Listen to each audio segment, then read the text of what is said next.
नमस्कार, स्वागत है आपका। मेरा नाम है विपिन चौधरी।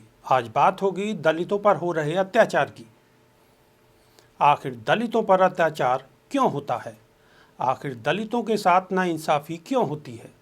आखिर दलितों को क्यों नहीं हर स्तर पर मुख्य धारा में पूरी तरह ईमानदारी के साथ शामिल किया जाता है? आखिर दलितों के नाम पर सियासत कर रही सत्ता का सुख भोगने वाली पार्टियां क्यों नहीं उन्हें इंसाफ दिला पाती? आखिर क्यों इस तरह के सवाल आज भी प्रासंगिक हैं?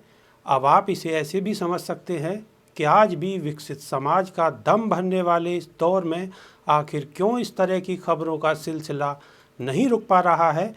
दलितों को मंदिरों में घुसने से रोका गया, दलितों को बेरहमी से पीटा गया, दलित युवती के साथ दुष्कर्म किया गया और साथ में यह भी कि दलित को इंसाफ नहीं मिला। कुल मिलाकर जातिगत उत्पीड़न और भेदभाव की ऐसी खबरें देश के कोने कोने से आती रहती हैं। पिछले दिनों की ही तो बात है जब उत्तर प्रदेश के हाथरस में 19 साल की एक दलित युवती के साथ कथित गैंगरेप और हत्या का मामला सामने आया। हाथरस के इस मामले के बाद एक बार फिर से दलितों के उत्पीड़न पर सवाल उठने लगे हैं। सरकार और जिला प्रशासन के तरीकों को देखकर यहाँ तक कहा जा रहा है कि आज़ादी के 73 साल बाद भी आज दलित समाज समानता और न्याय के लिए संघर्ष करने को मजबूर है। हाथरस ही क्या, हर साल कई ऐसी घटनाएं होती हैं जो दलितों के हिसाब से हिंसा की कहानी खुद ब खुद बयां करती हैं।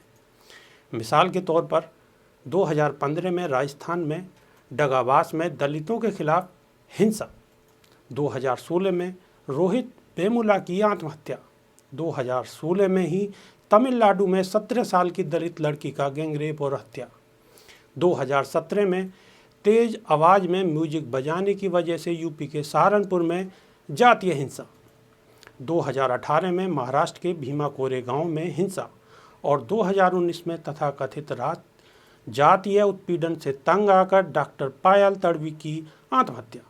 यह कुछ ऐसे मामले हैं जिसकी पूरे देश में चर्चा हुई। बावजूद इसके सिलसिला रुका तो नहीं, यह आज भी जारी है।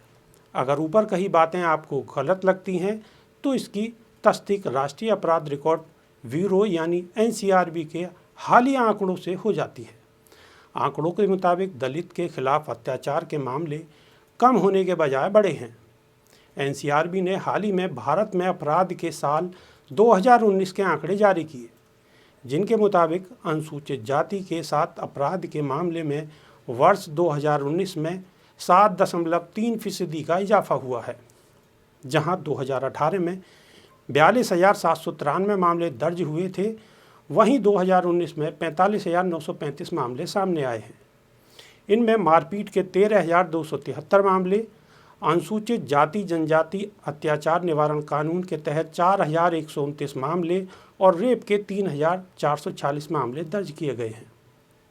और अगर इसे राज्यों के हिसाब से समझने की कोशिश की जाए तो सबसे ज़्यादा मामले 2,378 उत्तर प्रदेश में और सबसे कम मामला मध्य प्रदेश में दर्ज किया गया।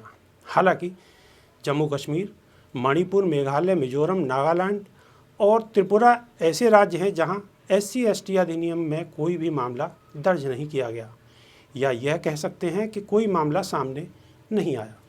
वहीं अनुसूचित जनजाति के अपराध के खिलाफ साल 2019 में 26.5% का इजाफा हुआ है, जहां 2018 में 6,528 मामले सामने आए थे। वहीं 2019 में 8,257 मामले दर्ज किए गए हैं। हालांकि भारत में दलितों की सुरक्षा के लिए अनुसूचित जाति जनजाति निवारण अधिनियम 1989 से ही मौजूद है, फिर भी दलितों के खिलाफ अत्याचार पर अंकुश क्यों नहीं लगा पाए रही सरकार? अनुसूचित जाति जनजाति निवारण अधिनियम में अपराधों के संबंध में मुकदमा चलाने और दंड देने से लेकर पीड़ित को राहत एवं पुनर्वास तक देने का प्रावधान है। इसके अलावा छुआछूत पर रोक लगाने के लिए अपराध अधिनियम 1955 में ही बनाया जा चुका था, जिसे बाद में बदलकर नागरिक अधिकार संरक्षण अधिनियम कर दिया गया। इसके अंतर्गत छुआछूत के प्रयोग एवं उससे बढ़ावा देने वाले मामले दंड का प्रावधान है। ऐसे में यह प्रश्न लाजमी हो जाता है कि समस्या कहाँ है? क्या कानून कमज़ोर है या उसे बनाने और लागू करने वालों की इच्छा शक्ति में कमी है? वैसे माना तो यह भी जा रहा है कि दलितों पर अत्याचार की वजह सामाजिक और राजनीतिक भी है। साथ ही यह भी माना जा रहा है कि दलितों में आ रही जागरूकता भी उन्हें निशाने पर लिए जाने की वजह हो सकती है। ऐसे में इस बात से इनकार करने की भूल नहीं की जा सकती कि आज भी जातीय भेदभाव लगभग उस अनुरूप में जारी है जैसा कि पहले हुआ करता था। यह जरूर हुआ है कि इसके स्वरूप में बदलाव भी हुआ है, पर दलितों के खिलाफ जारी अत्याचार पर अंकुश लगाने के लिए अब ठोस कदम उठाए जाने की आवश्यकता है। इससे इनकार करना सामाजिक तौर पर सबसे बड़ी भूल होगी। नमस्कार।